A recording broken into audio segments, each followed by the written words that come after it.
Hello students, welcome back. आज हम पढ़ेंगे हिंदी व्याकरण की सीरीज़ में एक और कदम आगे। आज हम पढ़ने वाले हैं कारक के बारे में। आइए समझते हैं कारक किसे कहते हैं।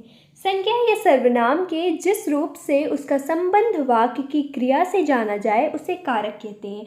सिंपल सी भाषा में अगर कहें तो संज्ञा या सर्वनाम का रिलेशन जब क्रिया से बताया जाता है, ठीक है। क्रिया किसे कहते हैं? वर्ब को। जो इंग्लिश में वर्ब आपने सुना होगा वो क्रिया होती है जिससे काम का करना या होना पाया जाता है।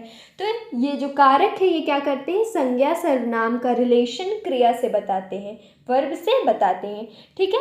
कारक को प्रकट करने के लिए कुछ चिन्हों का प्रयोग होता है, ठीक है। कारक को दिखाने के लिए हम कुछ चिन्ह ही इस्तेमाल करते हैं। उन चिन्हों को विभक्तियाँ, कारक की विभक्तियाँ या कारक के परसर्ग कहते हैं, ठीक है। फिर से सुनिएगा। कारक को प्रकट करने के लिए कुछ चिन्ह का प्रयोग होता है जिन्हें हम किस नाम से जानते हैं? विभक्तियाँ या परसर्ग। तो अगर आपको कभी वर्ड दिखे कारक की विभक्तियाँ तो कंफ्यूज नहीं हो जाना, ओ ये क्या है। वो क्या होते हैं? विभक्तियाँ चिन्ह को कहते हैं। परसर्ग किसको कहते हैं? चिन्ह को कहते हैं, ठीक है। एक और चीज़ आपको याद रखनी है, कारक के जो चिन्ह होते हैं ना वो हमेशा संज्ञा या सर्वनाम के बाद लगते हैं। कब लगते हैं? संज्ञा या सर्वनाम के बाद लगते हैं। मैम बहुत कंफ्यूजिंग हो रहा है, चलिए एग्जाम्पल से समझते हैं तो क्लियर हो जाएगा। मनोज ने सेब खाया। मनोज ने सेब खाया।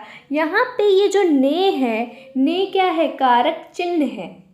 ये देखोगे आप, मनोज के बाद लगा हुआ है। मनोज क्या है? एक संज्ञा है। तो जब भी कारक चिन्ह आपको किसी भी वाक्य में मिलेंगे वो हमेशा संज्ञा और सर्वनाम के बाद ही मिलेंगे। अब एक क्वेश्चन आ रहा होगा आपके दिमाग में, मैम कारक चिन्ह को पहचानते कैसे हैं? कारक चिन्ह की एक लिस्ट होती है जो आपको याद करनी है, अभी हम उस पर जाएंगे। दूसरा एग्जाम्पल देख लीजिए, पेड़ से पत्ते गिर रहे हैं। यहाँ पे से क्या है? से कारक चिन्ह है। शिक्षक छात्रों को पढ़ा रहे हैं। यहाँ पे को क्या है? को एक कारक की विभक्ति है, कारक की चिन्ह है। पिताजी बच्चों के लिए फल लाए। यहाँ पे के लिए क्या है? कारक का एक चिन्ह है। अब जो क्वेश्चन था आपका कि कारक के चिन्ह को हम याद कैसे करेंगे, वो सामने है, ये लिस्ट आपको दिख रही है। कारक के 8 भेद होते हैं। पहले याद रखिएगा, कारक के पूरे 8 भेद होते हैं। कौन कौन से? कर्ता कारक, कर्म कारक, करण कारक, संप्रदान कारक, अपदान कारक, संबंध कारक, अधिकरण कारक और संबोधन कारक। ये 8 भेद हैं कारक के। और 8 जो भेद हैं ना उनके चिन्ह हैं, यही 8 चिन्ह हैं कारक के। क्या क्या है? ना, ने, सॉरी ये ना लिखा गया, ये ने है। ने, को, से, को लिए, से, काके की, रारेरी, में पर, हे अरे। याद कैसे करना है? याद करने को आपको एक बार ऐसे करना होगा, कर्ता ने, कर्म को, करण से, संप्रदान के लिए, अपदान से, संबंध काके की, रारेरी, अधिकरण में पर, संबोधन हे हरे। तो इसको ज़रूर याद करिएगा। बस आपका जितना भी क्वेश्चन एंट्रेंस में आने वाला है ये याद आपको रहेगा, वो आराम से हो जाएगा, ठीक है। तो अभी हमने क्या क्या पढ़ा? कारक किसे कहते हैं? संज्ञा और सर्वनाम का रिलेशन जो वाक्य के क्रिया से बताता है उसे हम कारक कहते हैं। कारक के 8 भेद होते हैं और 8 भेदों के अलग अलग चिन्ह होते हैं, तो ये आपने याद रखना है। नेक्स्ट मूव करेंगे, अब हम एक एक भेद को डिटेल में समझेंगे। पहला हमारा है कर्ता कारक, जिसका चिन्ह क्या था? कर्ता ने, ठीक है। क्या है? कर्ता का अर्थ है काम करने वाला। संज्ञा सर्वनाम के जिस रूप से क्रिया करने वाले का बोध हो उसे कर्ता कहते हैं। जब भी वाक्य में आपको दिखे काम कौन कर रहा है, जो काम करता है वही कर्ता होता है, ठीक है। जैसे ओजस्व ने पाठ पढ़ा, यहाँ पे आप देखोगे काम क्या क्या हो रहा है? पाठ पढ़ने का काम हो रहा है। किसने किया? वो ओजस्व ने किया। ये क्या है? कर्ता है। आपने पहचाना कैसे ये कर्ता कारक है? क्योंकि ओजस्व ने पाठ पढ़ा, ने यहाँ पे आपको मिल गया है, ठीक है। पिताजी ने खाना बनाया, क्रिया क्या हो रही है? खाना बनाने की। किसने बनाया? पिताजी ने बनाया, ठीक है। तो ये ने क्या है? कर्ता कारक का चिन्ह है और कर्ता यहाँ पे आपको साफ दिख रहा है, तो आप फटाक से पहचान जाओगे कि ये कर्ता कारक है। नेक्स्ट मूव करेंगे, फिर से एक समराइज वे में बता देती हूँ मैं। कर्ता कारक में क्या होगा? आपको काम करने वाले के बारे में पता चलेगा और ने विभक्ति चिन्ह का इस्तेमाल हुआ रहेगा, ठीक है। नेक्स्ट मूव करेंगे, सेकंड हमारा कर्म कारक। संज्ञा या सर्वनाम के द्वारा दी गई क्रिया का फल या प्रभाव जिस पे पड़ता है उसे कर्म कारक कहते हैं। यहाँ पे क्या है, यहाँ पे आपको देखना है कि काम का असर किस पे पड़ रहा है। इसके पहले आपने देखा काम कर कौन रहा है, वो कर्ता कारक होगा।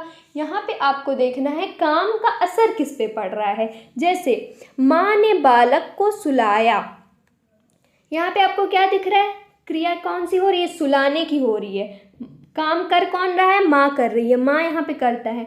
और असर सारा किस पे पड़ रहा है, इस बालक पे पड़ रहा है। इस बालक को सुलाने के लिए मेहनत की जा रही है। ठीक है, तो बालक यहाँ पे क्या है, कर्म है, कर्म है। और कर्म का चिन्ह क्या होता है, को होता है, कर्ता ने कर्म को।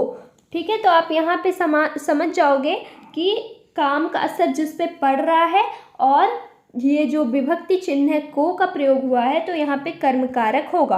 अध्यापक ने बच्चों को, छात्रों को पढ़ाया।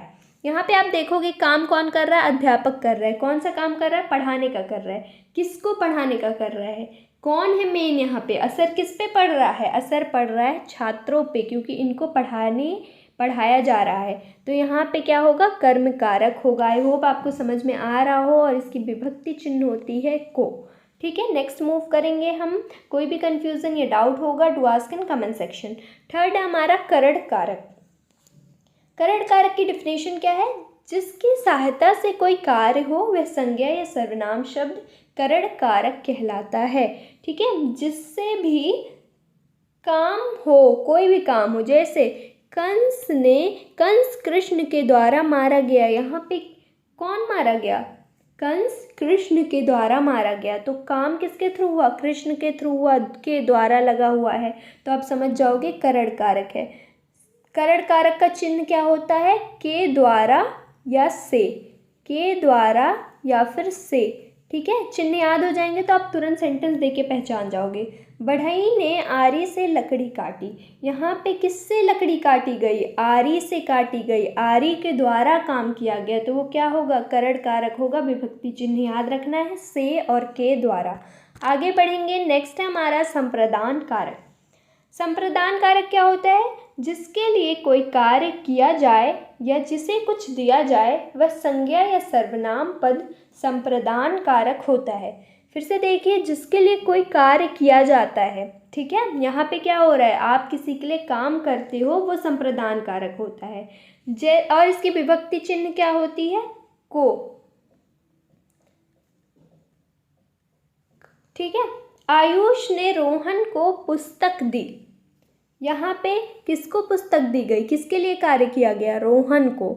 ठीक है, ये क्या होगा, संप्रदान कारक। महिला ने भूखे को भोजन दिया। किसी को यहाँ पे कुछ दिया जा रहा है, किसी की मदद की जा रही है, किसी के लिए कार्य किया जा रहा है। ये सब क्या होंगे, संप्रदान कारक होंगे।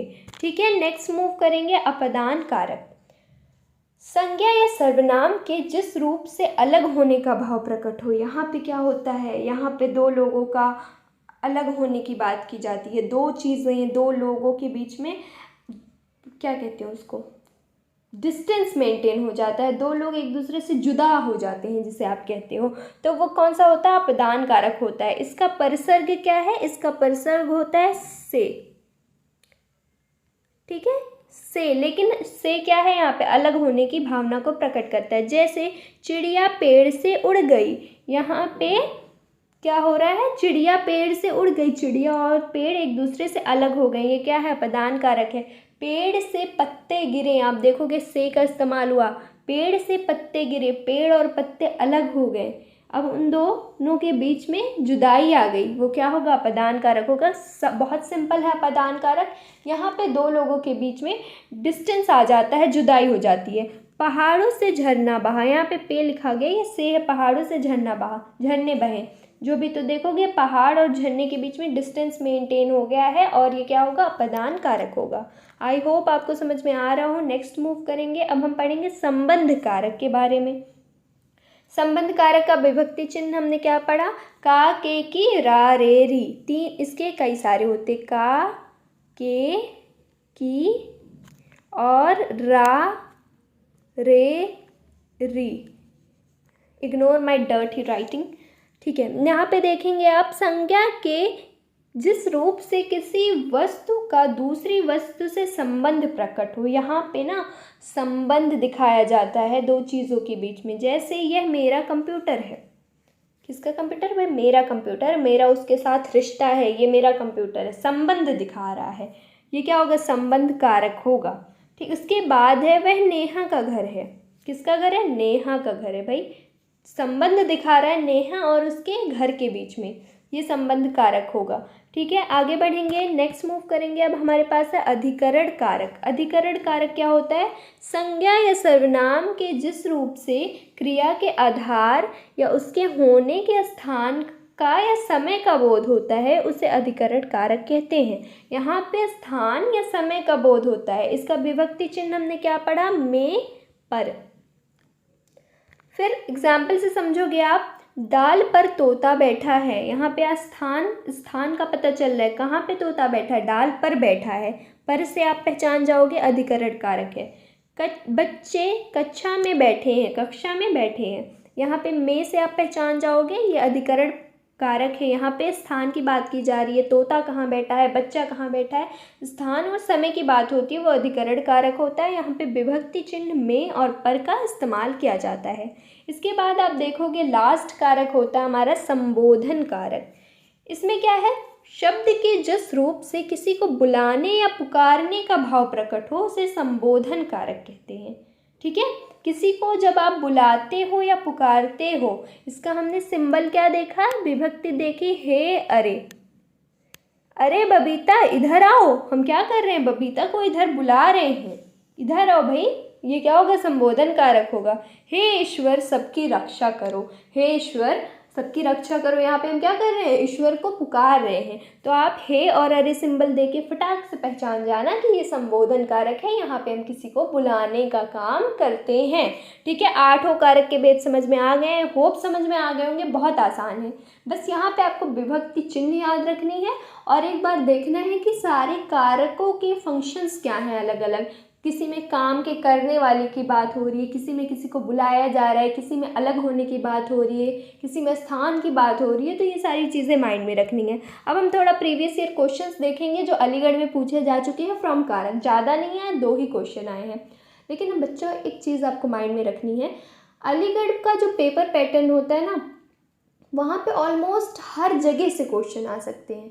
तो आप किसी चीज़ को छोड़ नहीं सकते कि हम कारक नहीं पढ़ेंगे, हम संज्ञा नहीं पढ़ेंगे, सर्वनाम नहीं पढ़ेंगे, क्योंकि कभी भी आपसे क्वेश्चन पूछ लिया जाएगा।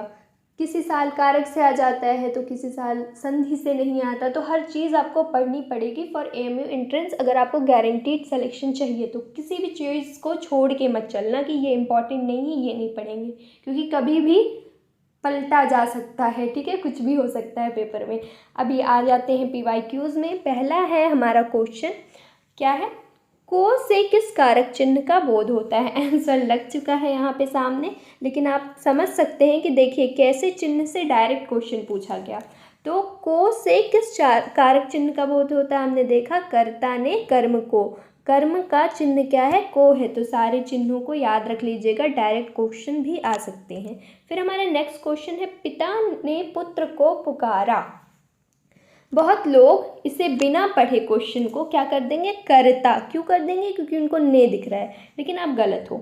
यहाँ पे आपको समझना है, पिता ने पुत्र को पुकारा। मैम ने अभी बताया था कि जिस पर काम का असर होता है उसको हम देखेंगे। जैसे पिता ने, काम क्या हो रहा है? पुकारने का। कौन पुकार रहा है? पिता। किसको पुकार रहा है? पुत्र को पुकार रहा है। जो सारा असर पड़ रहा है किस पे हो रहा है? पुत्र पे हो रहा है। पुत्र क्या है? कर्म है, और यहाँ पे क्या होगा? कर्म कारक होगा। ठीक है, ये वाली जो क्वेश्चन है, बहुत सारे लोग जो कंफ्यूज रहते हैं कर्ता में और कर्म कारक में, उसमें कंफ्यूज नहीं होना। आपको देखना है काम का असर जब कर्म पर पड़ता है तो वो क्या होगा? कर्म कारक होगा। यहाँ पे आपका ऑप्शन ए सही रहेगा। This was all for today. अगर आपको कोई भी डाउट होता है कमेंट सेक्शन में पूछिए। साथ ही साथ चैनल को सब्सक्राइब करिए, वीडियोस को लाइक करिए और ज़्यादा से ज़्यादा शेयर करिए। Keep supporting. Thank you everyone.